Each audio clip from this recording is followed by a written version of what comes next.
Natanz, Iran. Here, buried 26 feet underground and shielded by 8-foot concrete walls, lies a top-secret uranium enrichment facility. At its core are rows upon rows of gas centrifuges. They are all interconnected by a maze of pipes. Gaseous uranium is pushed through the system in several stages. The centrifuges spin at dizzying speeds, which separates uranium isotopes based on their weight. The heavier atoms are gradually pushed towards the outer edges, while the lighter atoms concentrate in the center. That's the enrichment. When this enriched uranium is later split, enormous amounts of energy are released.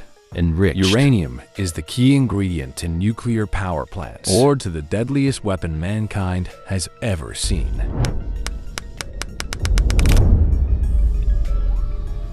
But lately, something's been off.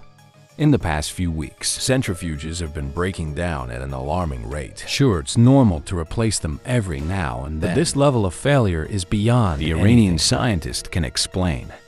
Especially since the control panels and system logs show nothing out of the ordinary. The nuclear engineers are baffled. Could their system somehow have been sabotaged? Impossible. The facility is completely air-gapped, hermetically sealed off from the internet, and physically disconnected from the outside world. It's perfectly protected from foreign intelligence services like the CIA.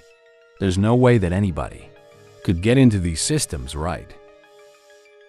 Sergey Ulasin and Oleg Kuprov work for a small cybersecurity firm in Minsk, Belarus. Right now, they remote troubleshooting some computers for an Iranian client. The PCs are acting up, constantly crashing and rebooting. They dig through the systems, searching for the root cause, and eventually they find something, a malware. But this isn't your typical run-of-the-mill virus. This thing feels different.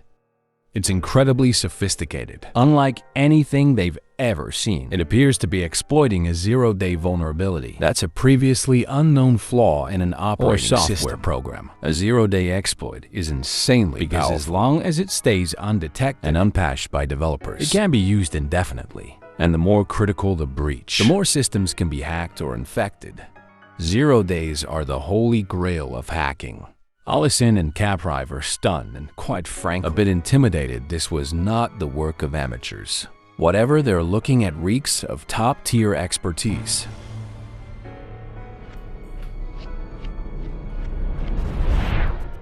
The malware turns out to be a highly complex computer worm. It can replicate itself and somehow stay undetected while slipping into the most heavily secured Windows systems.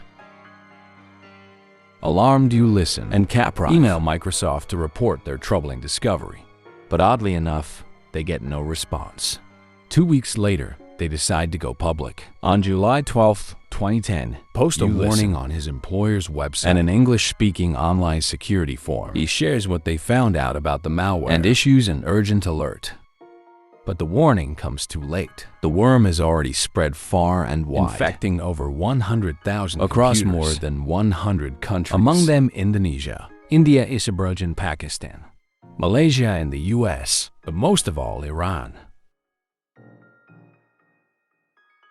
The news about the powerful computer spreads like wildfire. Whispers ripple through the tech world, and soon the software earns its now infamous name from two file names buried in the malicious code. .stub and mrxnet.c.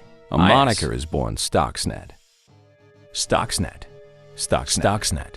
Microsoft announces a patch and says they must have missed Ulasin's mail. Cybersecurity experts worldwide are scratching their heads. They begin dissecting Stuxnet's code and end up taking months to piece its secrets together. Slowly but surely, they realize Stuxnet doesn't use just one zero-day exploit. It uses 4. The main file of Stuxnet is unusually large for a computer worm, 600 kilobytes for comparison. The worm configured, which infected an estimated 6 million systems, was only 35 kilobytes. So what exactly is Stuxnet doing when it infects a system? And most importantly, why?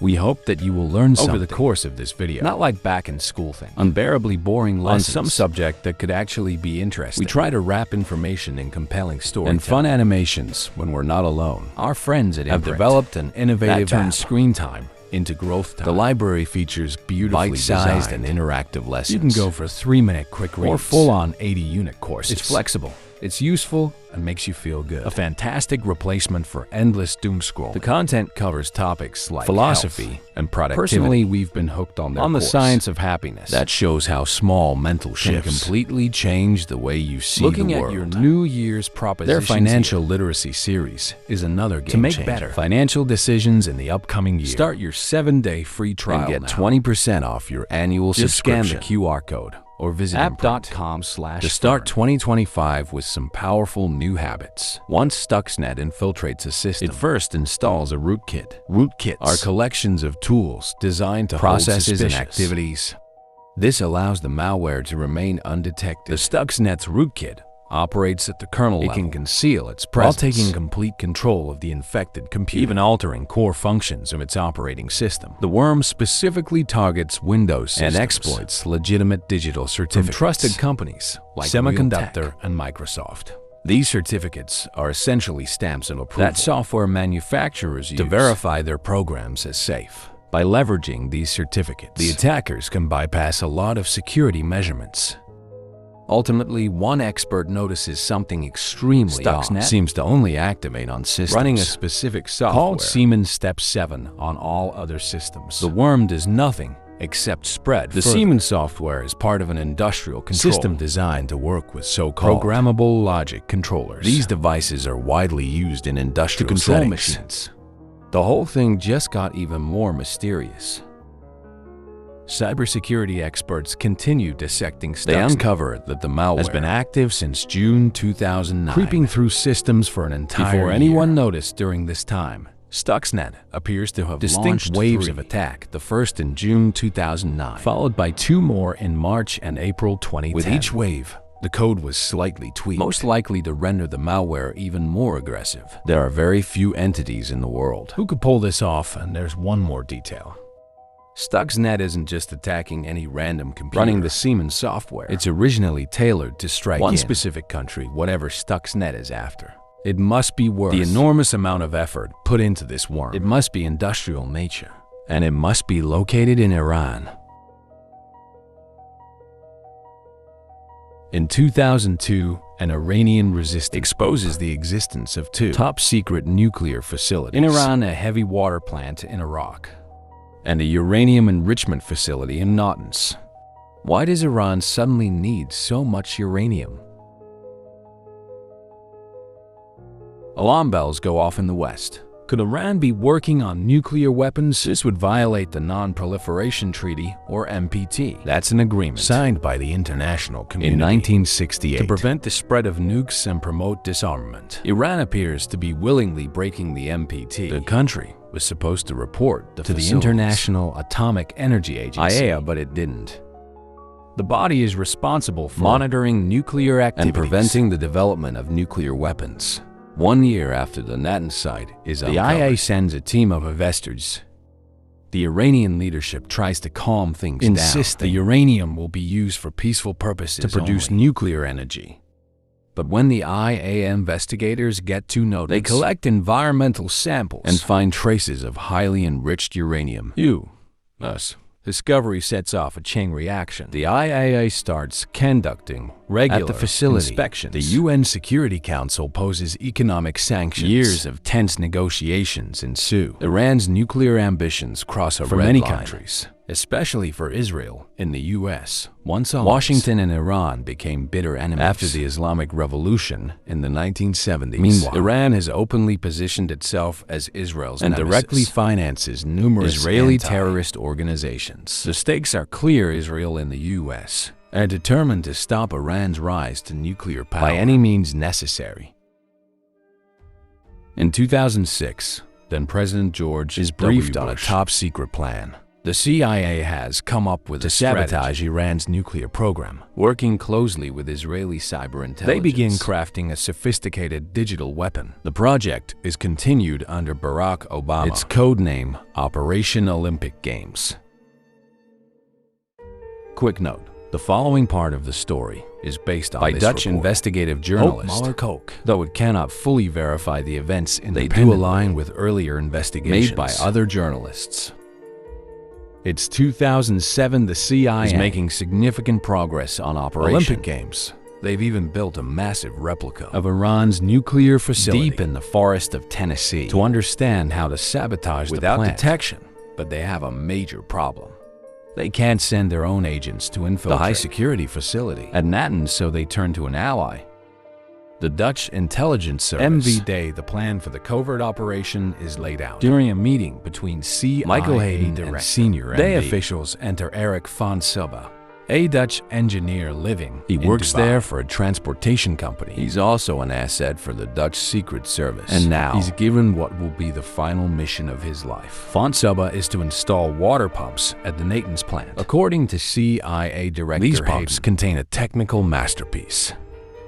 Later that same year, Van Silba makes his way into Natanz and goes to work. How exactly he gains access remains a mystery, but he gets the job done. Van Silba successfully smuggles one of the most powerful ever created into a heavily secured and isolated underground nuclear facility. 2 years later, in 2009, he dies tragically in a motorcycle accident in Dubai. There are no indications of foul play. Once Duckstand is inside the system's antigens, the malware gets to work. But somehow it's not effective yet. So the CIA doubles down, creating up to diversions of Stuxnet in June 2009. And again in 2010, the iterations are faster, more aggressive, and capable of spreading across more systems, efficiently wreaking even greater havoc. This time, the U.S. shifts to get their weapons into the plant. They target 5 Iranian companies specializing in industrial control systems. The updated Networm uses those computers as a gateway once again find its way into the Natanz facility. For weeks, the malware does nothing but observe, recording every detail of the usual routine. When it's finally ready to strike, it starts by sending fake signals to the control room. To the operators, everything looks perfectly normal, but behind the scenes chaos unfolds.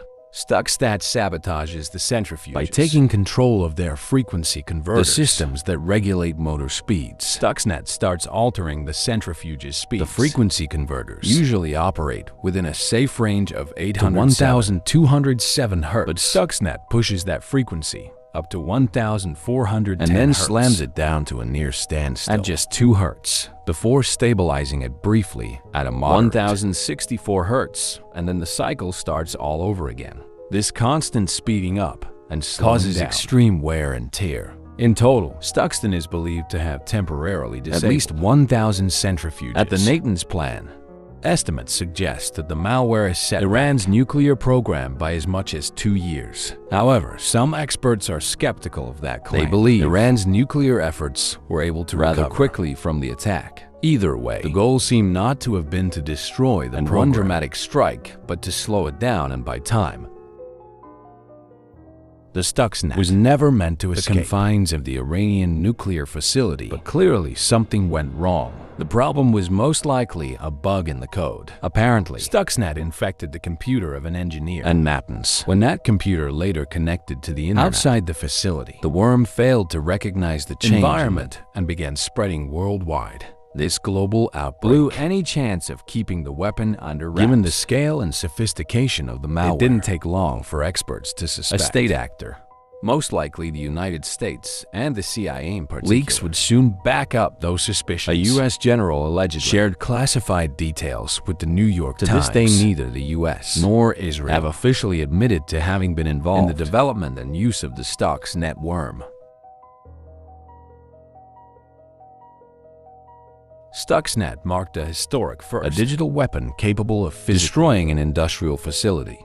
Nothing like that had ever happened before. And, to this day, no attack of such scale has been repeated. Probably because operations like this require immense resources, with little guarantee of causing lasting damage.